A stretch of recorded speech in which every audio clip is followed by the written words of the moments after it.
What made the "weird kid at your school" weird? He always carried around a briefcase, but never opened it. Sat on the briefcase during lunch, classes, etc. It was like the nuclear football, always in his hand, or he was sitting on it. He carried it onto the stage during graduation, got his diploma. Right as he was leaving the stage, he opened it up and dumped a bunch of confetti on the principal. I guess it was the long con? No one questioned why he was carrying it on stage. He was on a hair trigger, would snap and threaten people. Suspended multiple times. 2 memorable incidents were when we freaked out at an art teacher, went to his locker, and came back with a bullwhip. He made that thing snap and sent everyone running. She barricaded herself in the supply room. Another time someone made the mistake of teasing him about something and everyone laughed, and he pulled a knife and screamed, "Who wants to be the first to die?" He was expelled, and I'm not sure what became of him. In high school we had a kid that wore his pants up to his nipples. So he was called Pants all through high school. He was very strange. Got way too close to people. Purposely liked to slowly touch people and creep them out. Always walked around on his tiptoes for some reason. In grade 12 he tried to poison someone just to see how it felt. 2 years after high school he got put in jail for killing a hooker. There was a kid at my high school who never talked. It wasn't that he couldn't speak or that he only spoke to his close friends. He just wouldn't speak to anyone. Teachers didn't call on him because they knew he didn't talk. When a substitute would come in and try to call on him, there was always some kid who would have to explain, "Ricky doesn't talk." If you asked him a question he would just look at you. It was weird and some people would take offense to his silence. But eventually everyone realized that was just his thing and rolled with it. The only time he spoke was when we had to present individually in class. On those days people would get really excited if they had a class with him, because hearing him talk was like seeing a unicorn. In 8th grade, this girl used to finger herself in class. She wasn't good at hiding it, hands under a hoodie in her lap, and we all noticed the room would start to smell bad. Edit had a few similar questions/comments and my inbox is a mess, so I'll answer them here. Did we go to school together? Sounds like a lot of you have had similar experiences. I'm not giving the school name or anything, but I will say this happened in Maryland. Around '02/03. Was she hot? Irrelevant to the real point of this post, but no, she was not an attractive person to me. I was unaware this was a sign of sexual abuse. I cannot deny or confirm if that was a thing. I only know what happened in class. I hope this wasn't the case. She was a very reclusive individual and didn't have many friends. Thanks for the conversation and insight, folks. There is a kid at my school and he can't put his laptop down. Eating lunch on his laptop as soon as he finishes a test on his laptop. And we were all wondering what he could put his laptop down for. So one kid asked him. He was designing Minecraft skins and watching Minecraft videos. I was in year 10th when he came up from primary school. I don't know what was wrong with him, but he'd always pretend to be a train and chug along through the quad. People would chuckle as he went past, but he didn't care. Him and his other weird mate would just scoot on by minding their own business. When I was in year 11th, one of the scratter kids, a proper mom, through and through, blocked his tracks and took the mick out of him. A group of us shoved him out of the way and berated him for it and encouraged Trainboy to go on his way. Ours wasn't the best school in the district, but goddamn, at least the trains ran on time. His go-to excuse for not having homework finished was that he was traveling, even though he was at every class, and he never paid attention to anything but his fidget spinner unless he was talking. The way he spoke, he knew everything there was about creative writing, yet his submissions consisted of plots ripped off directly from anime. This was in a college class.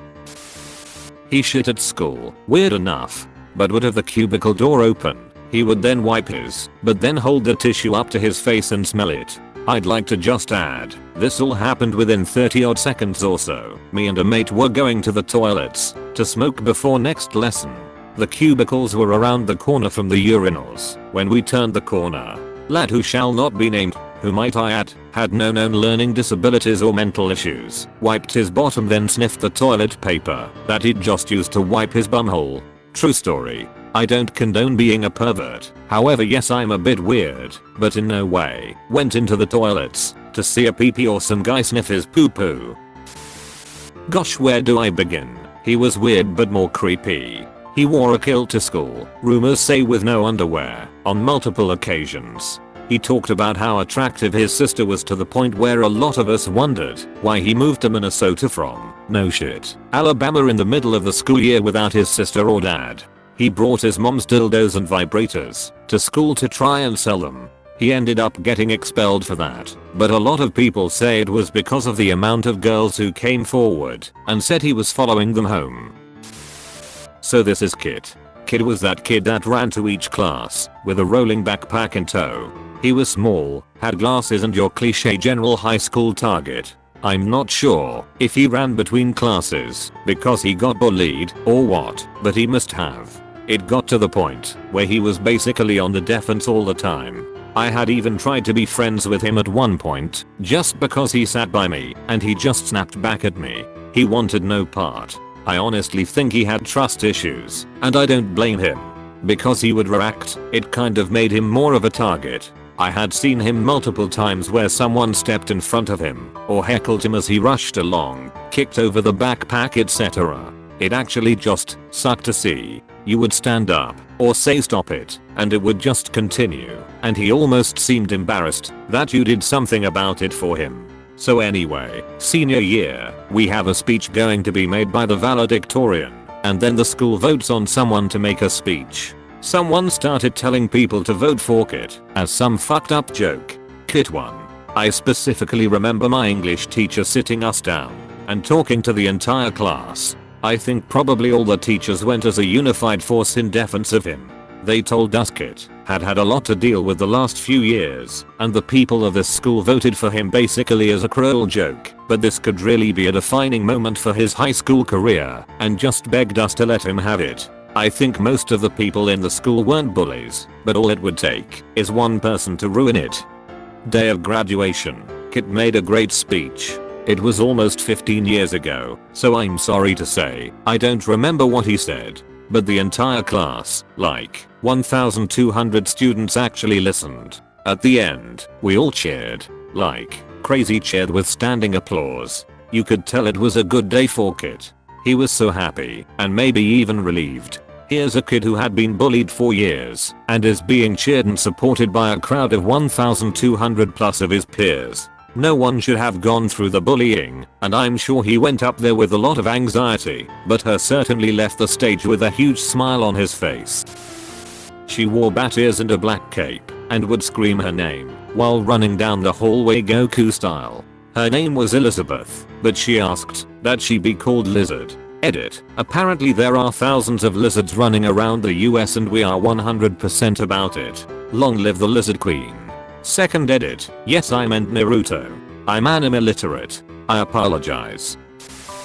There was a kid in my school who was obsessed with Mario. He had Mario sweatshirts and notebooks and a Mario backpack. Well, someone figured out that if you told him Mario is dead, he'd flip, scream and cry fuck you. No, he's not every time. He got in trouble multiple times for attacking kids who said anything about Mario dying, even if they were talking about in the context of Smash Brothers or something. This happened 8th 10th grade, then I never saw him again. He was caught eating berries off of a tree branch in a compost trash can in 5th grade. He'd act feral around everyone else, but if you got to know the kid, he was actually pretty down to earth and cool. In middle school around 6th grade I tried getting to know him better and found out he might have had some kind of multiple personality disorder, and was grateful for someone who didn't judge him that much. I'd try my best to not get him to do stupid shit. He was later expelled for what everyone said was biting a teacher. I saw him once during high school and he won. Got really fucking hot too, seemed way chilled out. When I asked about why he left, he said he wasn't allowed to talk about it, but was getting help, so that's always good. Gabe, if you're out there, I hope you're doing well. She wore long, multicolored, mismatched socks pulled up to her knees. She didn't so much as sit in chairs as she perched in them, knees to chest kind of thing. She dressed and looked like a boy at an all-girls school. She had that "I don't give a fuck what you think of me, here let me prove it by doing something really strange" kind of attitude. Loud, kind of crazy, unashamedly loved anime and metal music, did the whole goth thing as best one could with a school uniform. Frequently reminded everyone at a Catholic school that she was atheist and proud of it. Caused several fights between her and the theology teachers. Weird as shit, and one of my best friends. I think I'm seeing her on Sunday.